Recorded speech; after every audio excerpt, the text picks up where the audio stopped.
SIR ను serious గా తీసుకోవాలని మాజీ సీఎం జగన్ అన్నారు. బెంగాల్ తమిళనాడులో ఏం జరిగిందో చూసామని చెప్పారు. బెంగాల్లో 91 లక్షల ఓట్లను తొలగించారని ఆరోపించారు.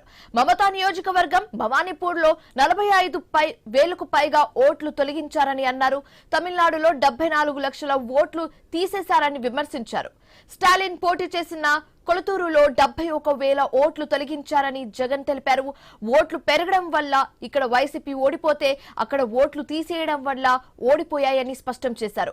కుప్పంలో 80,000 బోగస్ ఓట్లు ఉన్నాయని ఆరోపించారు మాజీ CM Jaganmohan Reddy. West Bengal Tamil Nadu elections మీరంతా కూడా చూసే ఉంటారు.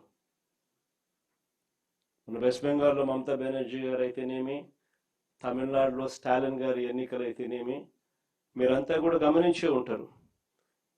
ఈ వెస్ట్ బెంగాల్ తమిళనాడు రాష్ట్రాలను ఒకసారి చూస్తే వెస్ట్ బెంగాల్లో 91 లక్షలు అంటే 11.9% ఓట్లు తీసేసినారు.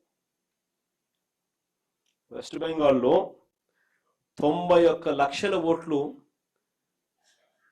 తీసేయడం జరిగింది ఎస్ఐఆర్ సర్వే ద్వారా. తమిళనాడులో 74 లక్షల ఓట్లు తీసేయడం జరిగింది ఈ ఎస్ఐఆర్ సర్వేల ద్వారా. మమతా బెనర్జీ పోటీ చేసిన భవానీపూర్ అనే నియోజకవర్గం, ఇది మీ అందరికీ తెలిసి ఉండాలి. మమతా బెనర్జీ పోటీ చేసిన భవానీపూర్ అనే నియోజకవర్గంలో 45,982 ఓట్లు తొలగిస్తే 15,000తో మమతా బెనర్జీ ఓడిపోయింది. ప్రతి ఒక్కరూ జ్ఞాపకం పెట్టుకోమని చెప్తా ఉన్నా ఈ మాట. అదేవిధంగా తమిళనాడులో స్టాలిన్ పోటీ చేసిన కొలతూర్ అనే నియోజకవర్గంలో దాదాపుగా 71,000 ఓట్లను తొలగిస్తే ఆయన ఓడింది 8,000 ఓట్లతో ఆయన ఓడిపోయాడు.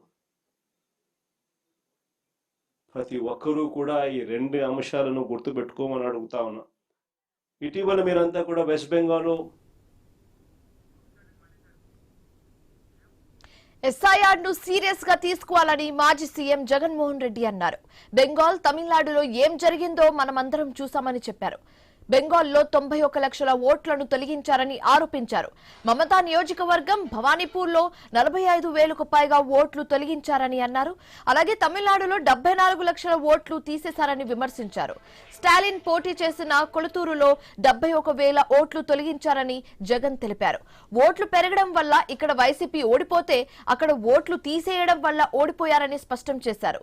కుప్పంలో 80,000 బోగస్ ఓట్లు ఉన్నాయని ఆరోపించారు మాజీ సీఎం జగన్మోహన్ రెడ్డి.